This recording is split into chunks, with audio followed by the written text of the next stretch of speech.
Hey guys, this is Future Andrew. I just thought I'd make a quick note that while we were recording today's episode, I forgot to make sure the mic we plugged in was selected in our recording software. As a result, the first half of today's episode was recorded on the rather crummy microphone on my laptop.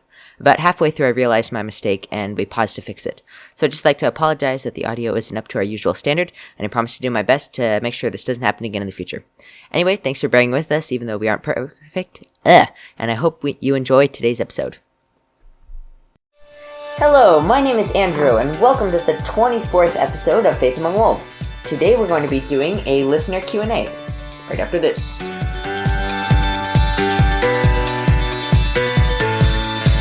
Okay, hello and welcome to Faith Among Wolves. Like I said, my name is Andrew Fick, and with me, I just have Jacob Moore. Hello! Yep, so like I said, today we're going to be doing a little listener Q&A, just answering some questions from emails that we've gotten. So, yeah, apparently our summer schedule didn't work out as good as we thought. It was kind of a crazy summer for all of us, so we weren't able to put out this many episodes, so sorry about that. And so, yeah, but anyway, that said, we should get into the episode. Yep, so that brings us to the first question sent to us by Caleb. So, it's short but sweet. What made you want to do this? So, Andrew? Thank you. So, it kind of started... It's probably close to a year now. That's crazy. You? That's really crazy. Yeah. Anyways, like a year ago, I listened to podcasts, probably like you, since you're listening to our podcast, and I noticed I was trying to find one about just being a Christian teenager, and I found a bunch, but none of them are still going. So, yeah, I looked at that, and I'm like, seems like someone should start one. And then I don't know, me and some of my friends were hanging out. We were on a missions trip, and we were hanging out there. And somehow it came up, and I'm like, we should start a podcast. And they're like, what? And, we all kind of thought it was a good idea, and so we started working on it, and the rest, as they say, is history. Yeah, and I was one of those people. And, yeah, we were at a missions trip, and we were just all talking. So, again, yeah, the rest is history. So, what made us want to do this? Me personally, what made me want to do this? Probably doing something for God. Like, so many times, we could just get into a daily cycle and we don't really do anything. So this was, a really nice thing to be able to just really do an outreach, almost, to people and share my experiences and thoughts. So that's one of the personal things that made me want to do this. Yeah, and I think all of us on that trip, we all just kind of had like Jacob was saying, kind of a desire to make a difference. And so when we had this idea, we thought about it, and we just thought it was a good way that we could all make a difference in our world. So, yeah, I hope that answers your question, Caleb. Okay, so the next few questions are all from one person named Cecilia, and she said she was working on a project for school called Why Do Teenagers Believe in God? So that's what these questions are all about and for. And actually, she's in Australia, which is kind of crazy. We're all the way up here in Alaska making a podcast, and by the grace of God and the magic of the internet, she can listen to us in Australia. So, anyway, yeah. Yeah, definitely. That's super cool. It's so crazy. So, hello from the top of the world to you down under, Cecilia. So, yeah, her first question was, from your experience, how do you think many teenagers choose to believe in God today? Alright, so this was kind of a confusing question. So we deciphered it from thinking of, from my experience, why do you think many teenagers choose to believe in God today? What makes them choose to do this? And, brain fart. And the answer to that would be because our culture today is full of depravity. And although it promises, so much, you don't get really anything out of it. So many people this generation is filled with anxiety and depression. 32% of Gen Z... 42. 42% of Gen Z is struggling with anxiety and depression. Suicide is at all-time high, and we're in Anchorage, one of the highest rates of suicide in the world. And yeah, it's crazy. And almost 19% of Gen Z is dealing with suicidal thoughts, and just under 9% having actually tried to commit suicide. That's so crazy.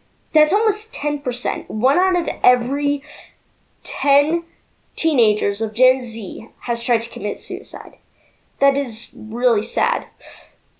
So it seems like there's no hope, because so many times we think of atheists and there's no afterlife, so what is the point of all of this? And that leads to a feeling of a deeper fulfillment, a greater purpose, love beyond all measure. And we no longer need to fear death because Jesus died in our place. So hearing that can make us feel like there is a consequence, but also there's a reason to living. And why do many teenagers choose to believe in God today? Well, I think the beginning thing is to look for new life, to look for an end goal. Because without that end goal, we're just living without any hope. Yeah, there's a song called More to This Life by Stephen Curtis Chapman. I don't know about any of y'all, but I really love music, and that's I almost get more from a good song than a sermon. But there's a song called More to This Life by Stephen Curtis Chapman.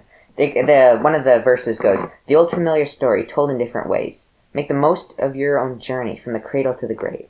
Dream your dreams tomorrow, because today, life must go on." And it just talks about how, the verses kind of go on about how we just get caught in this mundane routine with no purpose. Like Jacob says, what's the point? And it just leads to this feeling of emptiness and purposelessness. Geez, why am I here? What's the point of all this? We spend all our time and try to make the most of your own journey from the cradle to the grave. And I just thought that really kind of sums up what our culture ends up doing. Just trying to, what's that guy, that legendary, the guy in the Greek myths that he's just stuck pushing up a boulder uphill for all eternity, but it always rolls down. I think it starts with a E. Jacob's Googling it. Oh, Sisyphus. Yeah.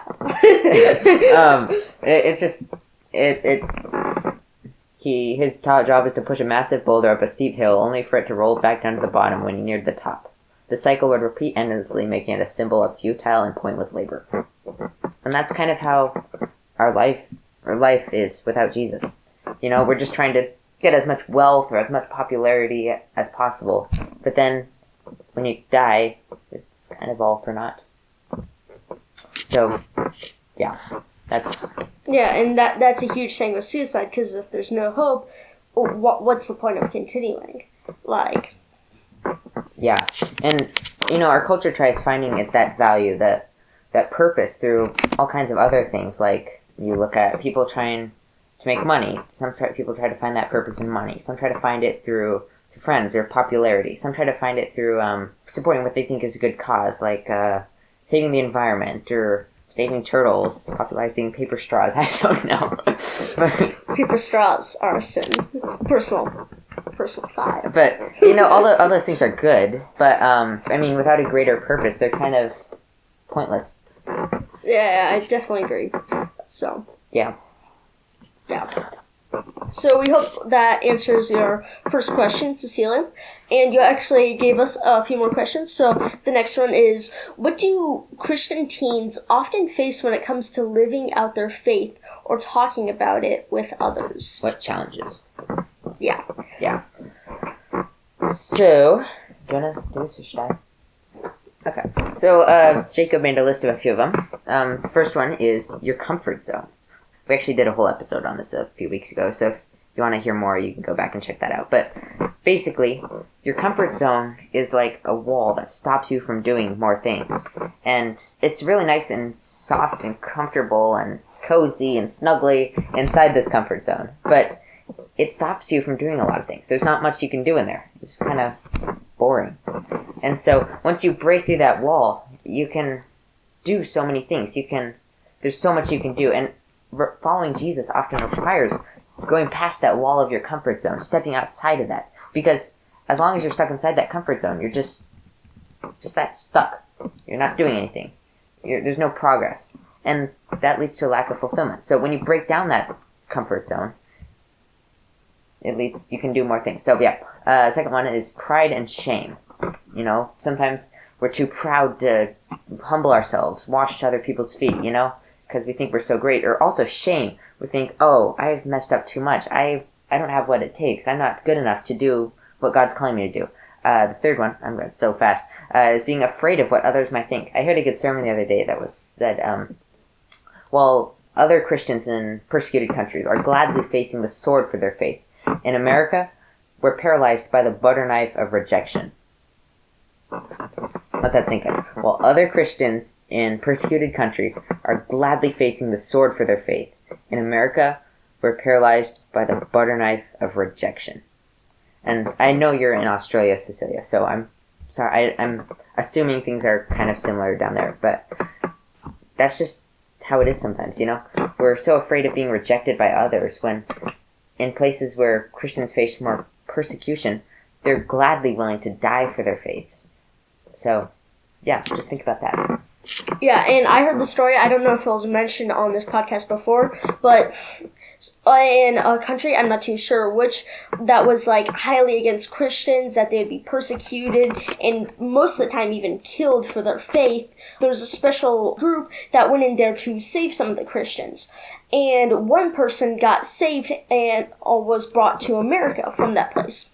And after a year, he left America to go back to his home country, saying that his faith was more safe in his own country than it was in America. Okay, we were actually recording on the wrong mic, so that first part is going to not sound great. Sorry about that. Where were we? Oh, yeah. So Jacob was just talking about that person. I was reading this book the other day called The Insanity of God by Nick Rawlinson or something like that. And it was talking about persecuted Christians. And it had this story about these people in Russia. They had been facing a lot of persecution for their faith. And at some point, they all got together, and the group of teenagers memorized like the entire Bible between all of them, and they memorized thousands and thousands of hymns and devotionals and songs and stuff. And they had done amazing things because of their persecution. They were willing to go to greater lengths for their faith. But then eventually the government loosened up and Christianity was legalized. And after the legalization happened, the Christians there, this guy went and he's like, how many Bible verses do your teenagers know now?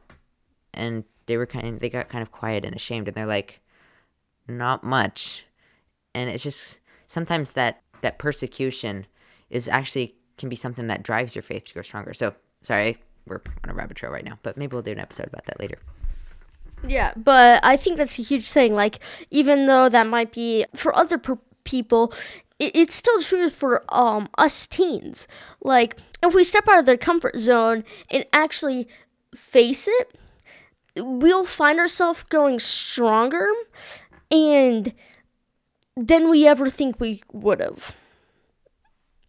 Yeah. Yeah, the more you step out of your comfort zone, the bigger your comfort zone gets. And then the fourth one is your rhythm of life. And actually, Jacob wrote this, so I'm going to let him explain it. All right. So oftentimes, like, we could get into a rhythm, almost, you know, that recycle circle that goes around and around and around. Yeah, that kind of is how our life can be sometimes. It's just, we wake up, eat breakfast, do our schoolwork, go outside, eat lunch, do some sport, eat dinner, then go to sleep. And sure, maybe we read a Bible verse or two in the morning and pray before dinners, but like, it gets to kind of a rhythm where you do it without really thinking. And I know there's something that says do everything with a purpose. There's a Bible verse like that, right? Is there? Oh, do everything for the glory of God? Maybe? Maybe. Okay. Oh, do everything as unto the Lord? Yes, that's it. Do everything as unto the Lord. And that's even those small little things. And do it with purpose. And often we get into that rhythm where if we like want to do something else, like share the Bible with someone, it kind of breaks that rhythm. So we don't want to do that. And it kind of also goes into comfort zone because our comfort zone is in that rhythm. So what you want to do is you want to just break out of that rhythm. Make every day you do a new thing. Okay? Break out of that rhythm every single day. And that'll also break your comfort zone so you could do more things, and your comfort zone will grow and grow and grow, like Andrew said. So, And we know as well as anyone that it's hard to step out of your comfort zone too. We're not like superhuman or anything. Like we struggle with that too. But the times that we have stepped out of our comfort zones, it always ends up being something incredible happens, And sometimes, you end up feeling like an idiot, and that happens. But that's just part of growing. So, yeah. Yeah. And, okay, Andrew, yeah, you could ask the last question. Okay. Oh boy, he just gave me the mic. What do you think, the next one is, what do you think plays the biggest role in shaping a teen's belief in God, and why? So I'd say one of the most important things are the influences you allow into your life. So that'd be the music you listen to, the movies you watch, the people you're around. What's that saying? Show me your friends and I'll show you your future. So if you're around people that are not going anywhere in their lives and they don't live godly lives and they do some bad things, more likely than not, you're going to end up being just like them. And although we don't want to judge people, but it's also good to be wise about the people you allow into your life. My dad was talking last night about how there's a difference between judging people and evaluating their character and being wise about that. So you just got to be careful about the people you're around. And also, I'd say, and as much bad as bad influences can cause, good influences can also be just as helpful. If you surround your people with like pastors or good friends who are godly and are in their Bibles and growing in their faith, those will cause your faith to grow as well. And another thing is the personal habits you develop. Habits of prayer, habits of reading your Bible, sharing the gospel.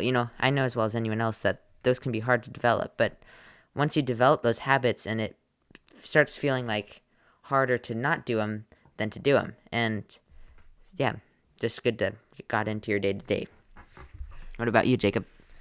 Yeah, so my personal thought on what plays the biggest role in shaping a teen's belief in God is you're willing to keep on going. So often, like, I've seen this happen personally with myself and with others, that we'll start off like committed for days and then it'll just slowly fall off because you're not really committed or willing to really push through and actually follow him fully. But if you're willing to do that, if you counted the cost, and it will cost everything you have, that means even in the hard parts, you'll have a foundation that will not be shaken. So, and one of the things that actually Andrew wrote on here, I'm just going to say it real quick, but half the battle is not giving up. So, yeah, don't give up, and I believe that's one of the biggest roles on shaping a teen's belief, is just not giving up.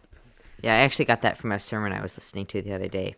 It was just, he was talking about how people quit too early, and so half the battle is just not giving up and going on through even the hard parts. So, yeah. Jacob? All right, so this brings actually to the last question, still by Cecilia, so she gave us tons of questions. So her last question is any more information that you think will be relevant to my research, maybe personal testimonies? So we came up with a quick question, and we decided to just quickly share our testimonials. We were planning to do like a episode about this, but that just never came about. So we're just gonna do it here now. Anyways, so the first one is on our thoughts that these days we as in teenagers need to find answers for ourselves and not just what our parents tell us. Like, they could tell us to go to church, but we gotta really find it for ourselves. Like, I don't know if you relate to this, but I have a feeling to just do this myself, find out for myself. almost the see it to believe it kind of thing. So, yeah, I think that'd be a big thing personally, is we need to see it for ourselves to really. Yeah, like, I have a story that kind of illustrates why this. So, when we were younger, I used to, like, believe everything my parents did was the only way to do things. And so we would keep our garbage cans inside the garage instead of out on the side of the house. And I used to believe that that was the only way to keep your garbage cans. And anyone who kept their garbage cans outside the house next to them was wrong. And I don't know, I'd get really, like, passionate that, like, whatever my parents did was, like, the only right way to do something. And so part of maturing is, like, realizing that, oh, you can keep your garbage cans outside too, and that's fine. And just learning to think for yourself, and, you know, learning that maybe your parents, they don't have everything right. And I'm not dissing on your parents. I'm sure they're very wise people, and the Bible says to honor them. But also, don't become a carbon copy of your parents. You know, you need to think for yourself and learn how to do things yourself and make your own decisions and stuff. And so start learning your faith for yourself instead of just, like, copying and pasting from your parents' lives, if that makes sense. Yeah. So, and that leads us to the last thing, testimonies. So, I'm just going to share a quick thing on how I came to believe in God. And it started out, I was a lot younger. It was kind of just my parents' faith, but didn't live it out. I actually, it's kind of funny. So the only thing I'd do that was Christian related was listen to these little CDs called Jonathan Park. And it kind of talked about the Bible and stuff. I highly actually recommend listening to them, because now that I'm listening to them today, they're, like, super inspirational. And I learned a lot from them. But even though, like, I was, like, barely even knew anything, I'd try to provoke a debate between another kid in school about, yeah, I know, about the Bible and why it was true and not evolution, and while me knowing absolutely nothing. So, yeah. But it was something that I kind of took for granted. And as I grew up, I found I was still kind of taking for granted of it and really not diving deep and not really making it my own. And then I went to, a few years back, to a missions trip, and there the worship was so great that I could feel it, like, all around me, and it was crazy. So I'd say that's the first time I really felt it and really decided to try to pursue him. So it then, many times throughout my life since then, been pursuing him more, and kind of sometimes fallen back, but always trying to learn more. So, yeah. Okay. I've got to be at work in a few minutes, so I'm going to do this real quickly. But my story is my testimony is kind of like what that first point Jacob was just talking about is finding your faith for yourself and not your parents. So I became a teenager, and I started, my parents are Christians. I was raised in the church and all that, you know. But when I became a teenager, started going to youth group, I started really diving into my faith, and I started trying to figure out different parts of why I believed what I believed, and learning deeper aspects of Christianity and just why certain parts of Christianity is important, and also starting to learn how to prioritize Jesus in my life. And that's probably when I'd say I started truly following Jesus, is when I reached that point, and I just started trying to learn things for myself, not just, like, following Jesus as a list of rules, but, like, actually growing closer to him and stuff. So yeah, just when I started taking him seriously for myself. And yeah, did that make sense, Jacob? Yeah. Okay. Sorry, I've got, like, 5 minutes before I have to leave to work, so. Yeah, you'll have to cut that work thing out, by the way, because I don't know. Okay. Yeah, Cecilia and Caleb, I hope these answered your questions. It was good having Jacob again, doing a multi-person podcast, and I'm so sorry that it's taken us this long to get it out. If you have any questions, if you have any more questions or comments or testimonies or anything else like that, shoot an email to faithamongwolves@yahoo.com or send a text to 571-492-4585. And hope you enjoyed this episode. If you liked it, send a link to a friend or someone. And until next time, goodbye. Sheesh.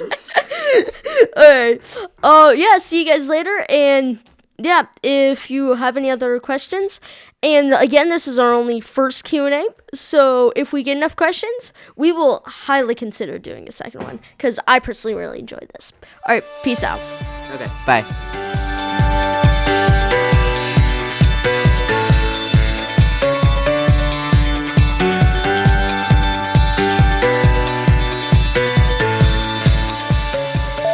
And it has this line that says,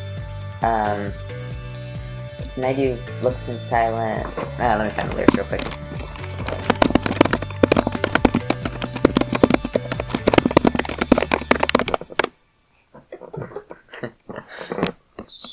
I feel like that being our bloopers.